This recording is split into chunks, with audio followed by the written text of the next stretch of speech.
Good morning and welcome to a new season of Friday Forums, formerly known as Eggs and Issues. My name is Steve Francis, a member of the Government Relations Committee, and I will be your moderator this morning. I want to thank the Partnership's Government Relations Committee for hosting this event. This month we will be featuring both the City of Burlington and West Burlington.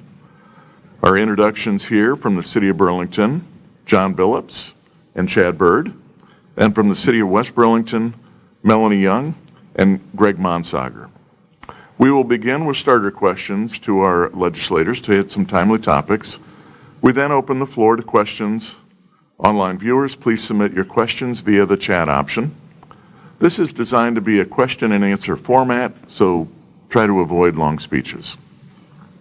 First question for West Burlington. What are your top 3 goals for next year? Top 3 goals for next year. Well, we actually just went through a goal setting exercise and identified 5 sets of goals. But I would say housing, economic development, and quality of life would certainly be in our. Those are topics that we continually bring up on a weekly basis. Of course, we're in the middle of the housing demand study, but I think we all know the needs that we have for both communities. Economic development, of course, is a top priority. The mall and the mall area and surrounding areas is certainly a hot topic for us as well. That mall has been around since the late 60s, and there's been very little development in and around there. Quality of life, trails, connectivity, walkability have certainly been hot topics for us as well. I'll be bringing forward the Gear Avenue Trail final engineering to council, get that designed and hopefully led over the winter and constructed next year. Sounds good, thank you. Same question for the City of Burlington. So the City of Burlington is just actually looking into strategic planning and goal setting. We'll be doing that here with staff next week and council in a couple of weeks, mid-November or so. But for me personally, as city manager, some of the goals that I would like to see, and of course I've been in Burlington just a year and a half, and so starting to develop some of those internal goals for me, but a couple of them that I reflect on. One would be continuing to move towards replacement of Cascade Bridge. That's something that's very important to our community. It's important to our park structure, and it has an aim of impacting tourism and regional travel as well, since it's on the Gray River Road. So that's a high priority for us and continues to be. Looking at alternative revenue sources so that the city's not so dependent on property taxes will be something else that I'll challenge the council to continue to look at in the coming year, especially as the state legislature continues to look at property tax reform and realizing at the local level that can have serious impact on us at the municipal budgeting level. So what are alternative revenue sources that we can look at? And then I think finally just continuing to look at and strengthen the city's financial position, our bond rating, and our debt service levies in particular. Thank you. The next question, we'll let Burlington start. Both communities have a 5-year infrastructure plan. Please tell us about what to expect in the coming weeks as they may be wrapping up a project and what to expect in 2023. Yep. So it's no secret that we're in the midst of a Tiger project, a federal highway Tiger project that has downtown under a lot of orange barrels and fencing. We look to complete that. Every section that's opened up right now, the riverfront and Main Street and more on the western end of Jefferson Street, those will be our main focuses finishing out this construction season, in addition to the intersection at Harrison and Summer Street. Those project areas should all be wrapped up by Thanksgiving, by the end of November, to I think much relief of many. It's been a busy summer, and there's been a lot of other projects going on that have made it difficult to traverse the community.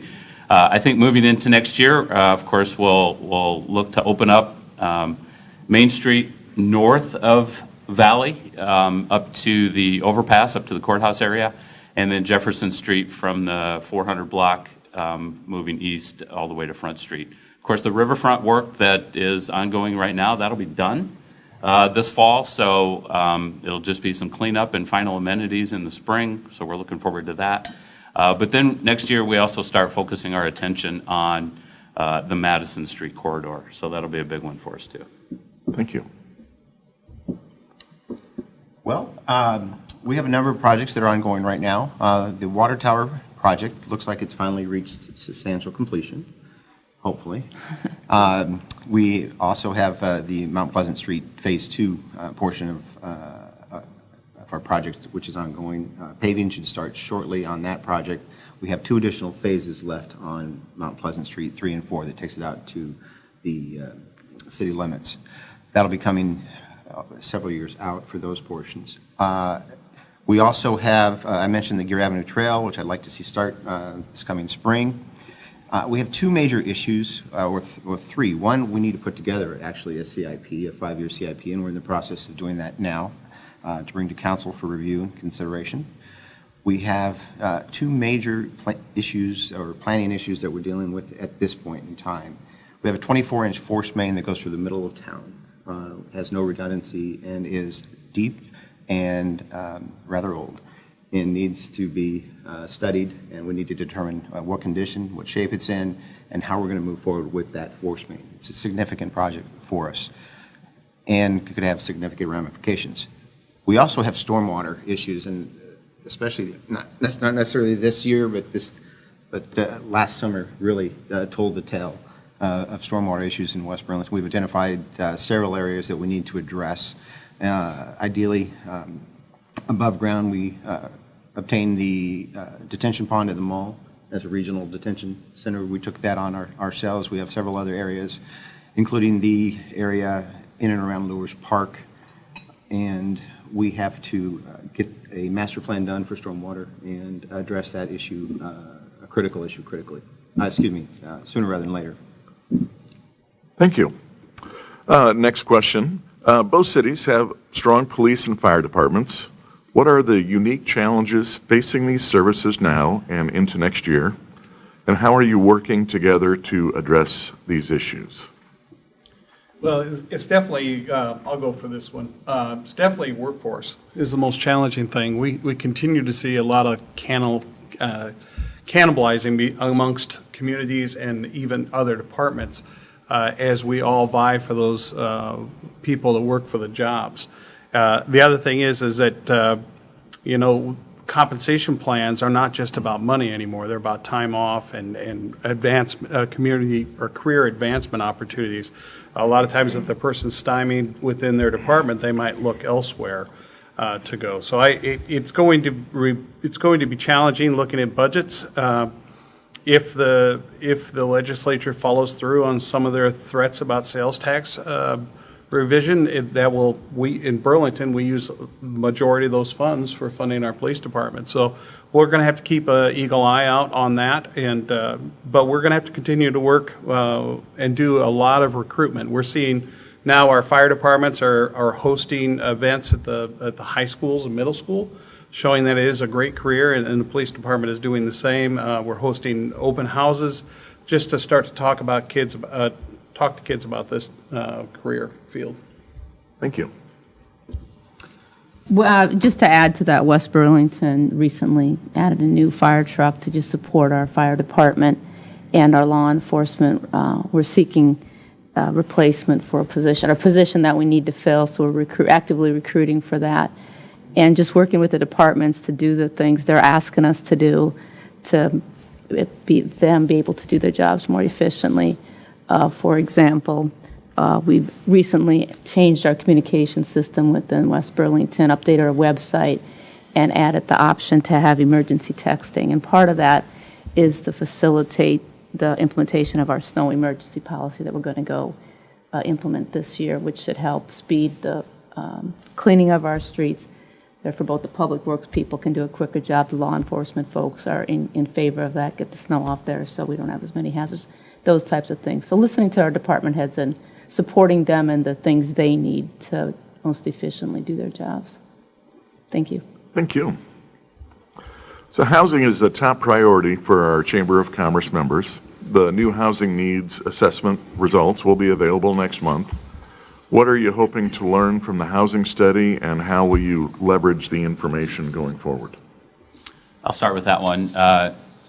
When we initiated the housing study, there are many factors of the housing industry that we think we know anecdotally, our residents tell us. So we're looking for the study to kind of affirm some of those things. Maybe there's some new insights. I think what will be most impactful is that it will be a tool for us then to craft some of our incentive programs around as we continue to look at residential tax abatement.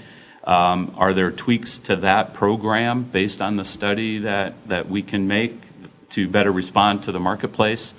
Greg and I were talking a little bit before we started here too about that study being a catalyst for some of the state level grant programs for some of our developers too. So for me, those would be some of the things I think we'd see out of that. I would add to that too. We're seeing some of the housing study laid out as it develops in front of us. Our developers are telling us, obviously, that apartments continue to be a big thing, and condos continue to be a big need in our community. So it'll be interesting to see, the housing part of it versus the living part of it, and the way I would refer to it. So I'm interested to see what that housing study gives us. We want to be as aggressive as we can. We've been working on this issue for a while as far as what can we do, abatements, and also how do we improve our current housing stock. And that'll all be a big conversation. So looking forward to it. Thank you. Absolutely. Housing is obviously a priority for each of us. We dived right in before the housing needs assessment and put together a revised and updated tax abatement program, and we did focus on our core community as well, which we understand. I think we have a good picture of where we are today and the needs that we have within the community. The housing needs assessment will probably more than anything, hopefully reaffirm that, as Chad indicated, but it also is a tool for developers to utilize when applying for tax credits and other programs at the state and or federal level. But we have needs across the board related to housing, and it's certainly a top priority. And I think one other thing, I guess, in regards to housing, I think we have a good understanding of our needs. But in talking to builders or developers in the community, they want that, again, reaffirmed by a study. But I, too, hope that we are aggressive in how we respond to that assessment. Thank you. Yeah, my comment on that is it really just puts data behind gut feel and assumptions, and the more people who can fill it out, the better. So a larger sample size is better than what we have today, so everybody should fill it out. Thank you. Continued economic growth is key for Greater Burlington's success. What do you see as the greatest challenges facing business retention and expansion efforts? And what role can city government play in addressing these challenges? I'll go on that one. I feel one of the biggest things is communication.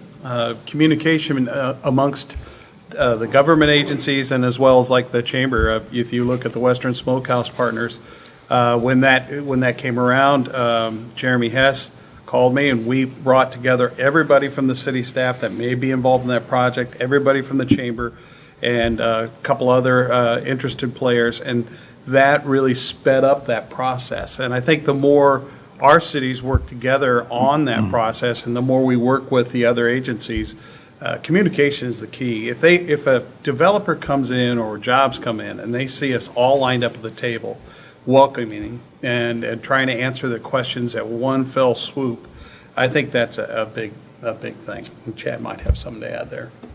Yeah, and I think, one thing that's so important as we see a shift in our labor force with the younger generation, quality of life is so important. It's been important before, but it's more important now when people can work literally from anywhere.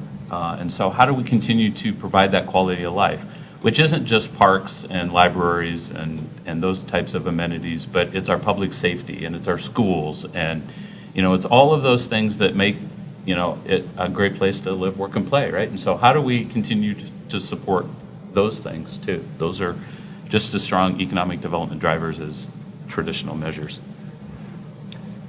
I think I would just simply add a couple items. Communication, absolutely, and we need to keep up that communication to determine needs.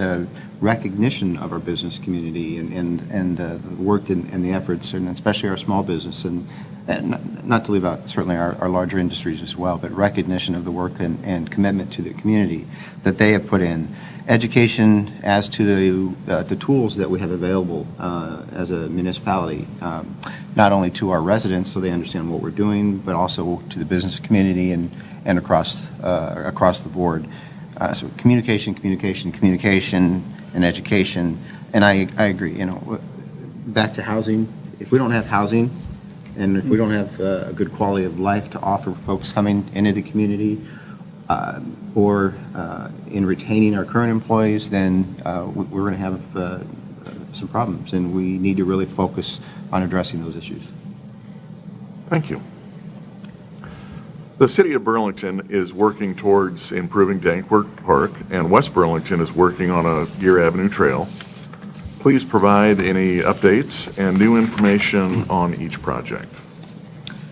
I'll just jump in real quick, if you don't mind, on gear, because I think I've mentioned it already, but we have a location identified, a preliminary design, and are looking to complete full design this winter with a targeted construction of this coming spring. And that trail goes across Highway 34 to Houston Street, and continues the trail work that was done on the south side of Highway 34 in recent years. So we're really excited about this. And again, walkability, quality of life, trails, very important and a top priority for the community. And I just want to add to that trail plan, it's just not a West Burlington Hatch plan or trail, it's a continuation of a comprehensive pedestrian and bicycle trail plan that the Greater Burlington, West Burlington area put together a couple of years ago. So it's executing the plan that many people came together and came up with, and we're just putting more the energy and money behind it to get it done.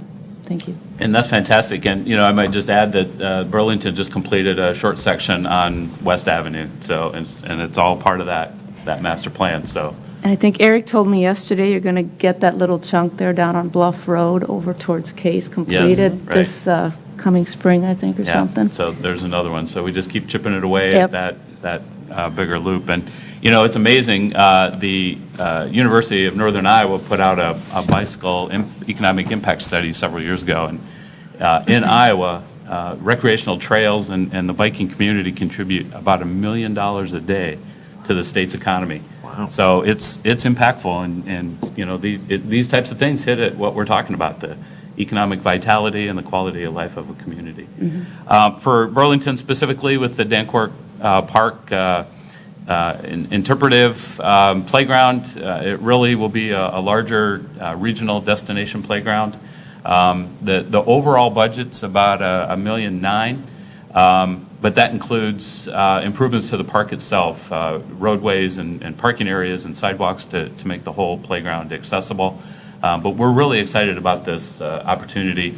Eric and his staff and Ryan Gurley in the Parks Department have done a great job kind of planning this out, engaging the community in what they'd like to see, and that sensory, interpretive playground type thing is what everybody's saying that they want and need in the community. And the playground will replace about a 30-some-year-old wooden structure in the park there. So it's time to replace that structure in its own right. But we're really excited about what this will mean as far as a regional draw to the community. Folks can get involved. There's information on the city website about the playground. We're in final design. Eric's hoping that we can raise enough money here in this initial push to be able to order the equipment by January, because that will be the next big price jump. So he really wants to get in ahead of that, and then start to see some construction of major components by next summer. Yeah, it will be, I'll go even further. It will be the county's only all accessible playground. And it's different from other playgrounds because there are some playgrounds that our citizens are traveling to, so there's an economic benefit to it. There's playgrounds that citizens are traveling for, but maybe they're accessible only. This will be the total family concept. It'll be young and old, all accessible, all type of sensory experiences, and it goes in our busiest park, Dankberg Park, which is just booming with activity. We have a new restroom there. So when you look at people even day traveling, it'll have a huge economic impact. So we're still short of the fundraising, so we're going to ask our community partners and all communities to try to look at this as a regional concept and make donations to have this become a reality. Thank you. In both communities, the voters have supported the local option sales tax. The state could be changing how local tax dollars are collected and distributed. Please explain how this could impact your individual cities. I'll go ahead. We actually had a very good year from a local option sales tax perspective, revenue perspective this past year. We grew our fund balance by about $400,000 this past year. That said, the league has looked into the local option sales tax issue and the legislation. The last I'd seen, our area was little impacted by the proposed legislation. That said, I'd still like to see a lot more information and details on this plan. I think it's too early really to determine if and how we're going to be affected, but we absolutely need to stay on top of it as a priority with our state legislatures and ensure that we get accurate information on how it will affect our fund balances or revenue. I think for me, one of the things that is most troubling about this proposed legislation is that it's an affront to not only home rule for cities, but local option sales tax is just that. It's a local option. And so our constituents voted to tax themselves that amount of money for those specific purposes. And to now all of a sudden have that be more across the board state level, I think really goes against the wishes of our constituents locally. Has anybody ever really had a good experience with the government, whether state or federal, on backing? They've already backtracked a couple of times on the backfill money that they proposed and promised to the cities. I know that our city had to fight to get back the sales tax dollars promised for the flood wall project. We wouldn't have taken that project on without that assurance of funding. So. Whereas my administrator is being polite, I'm not going to be polite. I think this is a crucial issue, and for the legislature to think that they know what's best on whole for Iowa is wrong. They need to leave home rule for the cities. Now, if there's an inadequacy on that, then deal with that particular city. So. That's something we're going to continue to work on and fight for. So home rule and keeping our sales tax local, which is what as Chad said, our constituents voted for. Certainly.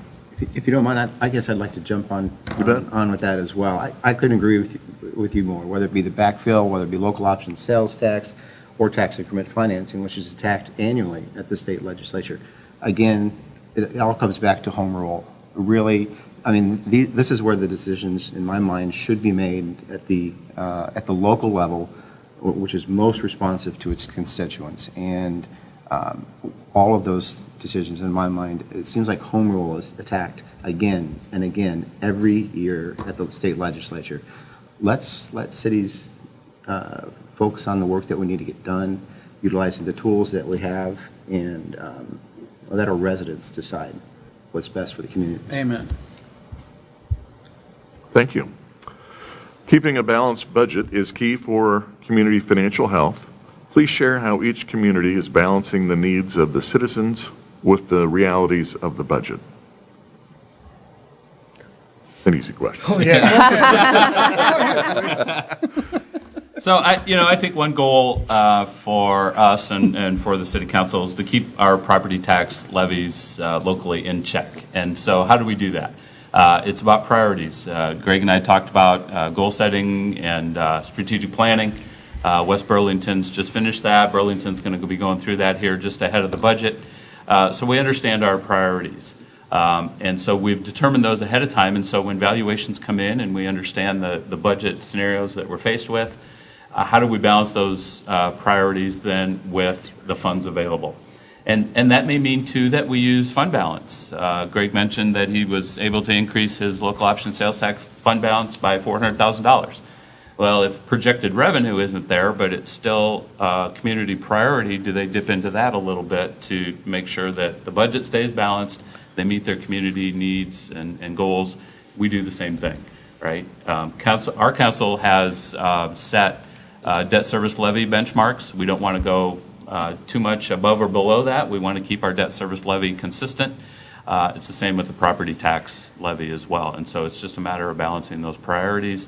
Using other funds, I mentioned earlier, alternative revenue sources so that we're not so dependent on property taxes, and one of those is the local option sales tax. Another is hotel motel funding or the road use tax. How do we use those funds to offset property taxes as well?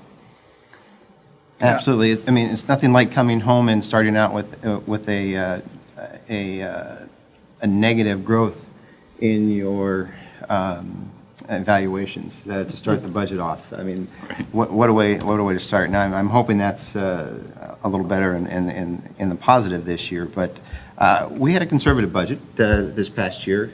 We know that we have a number of projects and programs that we need to address coming forward, focused on maintaining, but actually improving our fund balances for those emergency needs, those perhaps one-time funding sources for projects or programs that we need.